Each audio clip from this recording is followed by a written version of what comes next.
היי לכם, אני רוצה לדבר קצת על מיינדפולנס ואיך הוא יכול לעזור בתקופה הזאת. ואני אנסה להשתמש במונחים הכי פשוטים שיש, גם מי שלא שמע את המילה הזאת בחיים שלו יוכל להבין מזה.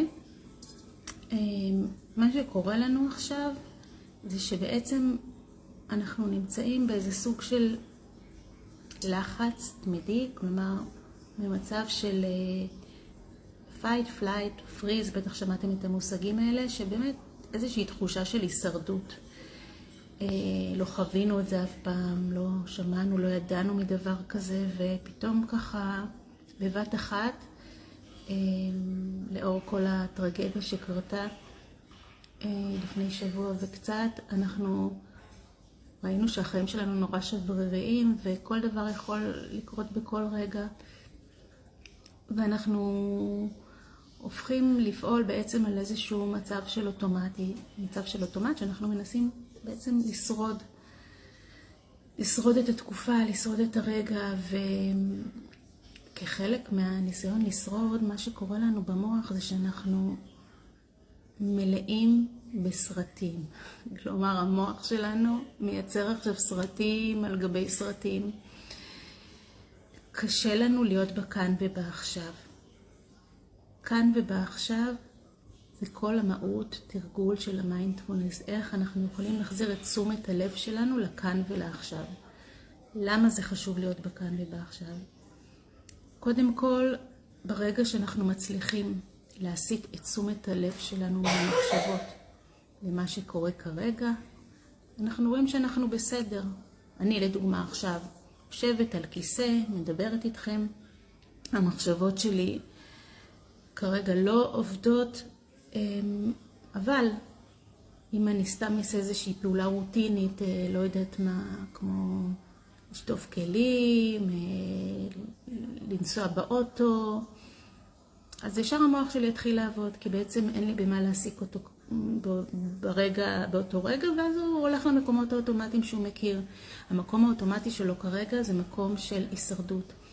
לחץ, מה יהיה, איך יהיה, האם המצב יהיה יותר גרוע, כמה טילים יהיו, מה עם הילדים, ובעצם אנחנו לא מצליחים להתרכז בכלום.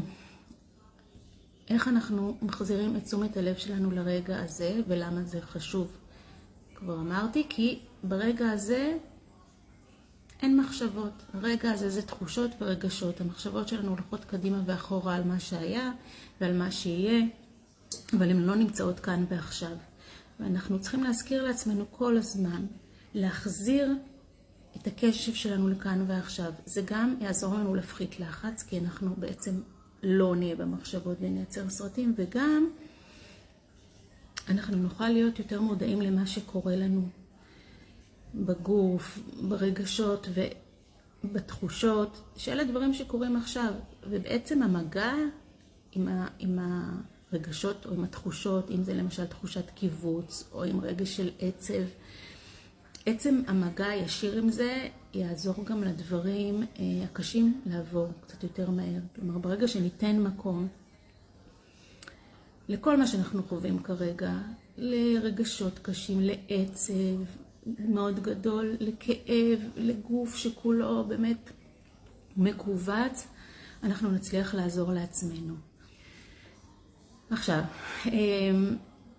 לחזור לכאן ולעכשיו זה לא דבר כל כך טריוויאלי, אז לצורך זה אני ממליצה לכם, הייתי רוצה קודם כל, לפני שמתחילים במדיטציות של נשימות, ובאמת ככה יותר לתרגל איך עוזרים לרגע הזה, שתיקחו איזושהי פעולה בסיסית שאתם עושים ביום יום. זה יכול להיות שטיפת כלים, זה יכול להיות צחצוח שיניים, זה יכול להיות מקלחת, זה יכול להיות כל דבר שאתם עושים, כל פעילות שאתם עושים, אפילו אוכל. פשוט לעשות את זה בתשומת לב. מה הכוונה? אני אתן דוגמה לשטיפת כלים למשל. אתם שוטפים את הכלים, בדרך כלל המחשבות בוחרות. אז ברגע שאתם פשוט שוטפים את הכלים, תהיו עם הכלים, עם הסבון שאתם מנקים את הצלחות, עם המים שזורמים עליהם, עם איך שכל הלכלוך יורד, ממש להיות בתשומת לב לזה, לפעולה עצמה. אותו דבר עם צחצוח שיניים. אתם מצחצחים שיניים, תהיו במודעות עם פעולת הצחצוח. איפה אתם מתחילים לצחצח? באיזה צד?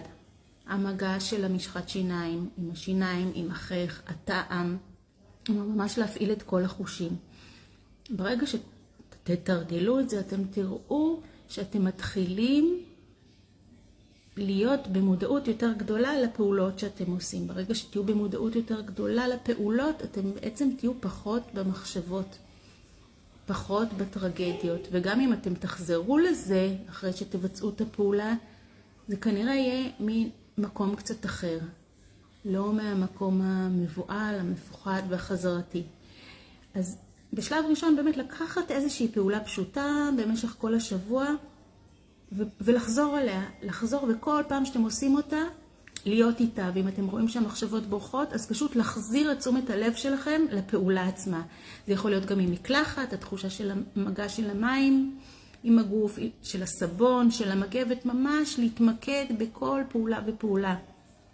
זה נשמע אולי משהו כזה טיפשי, אבל זה חלק מהאימון של המוח, להרגיל אותו, שהוא לא מכתיב לנו מה לחשוב, הוא לא מכתיב לנו את המחשבות שלנו, את הפחדים שלנו. אנחנו בעצם לוקחים שליטה ומחליטים איפה שהמיינד שלנו יהיה באותו רגע.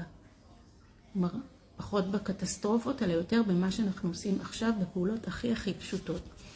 אז אני מזמינה אתכם לעשות את זה ולכתוב לי בתגובות איך זה עבד לכם. אחרי זה אנחנו נמשיך הלאה.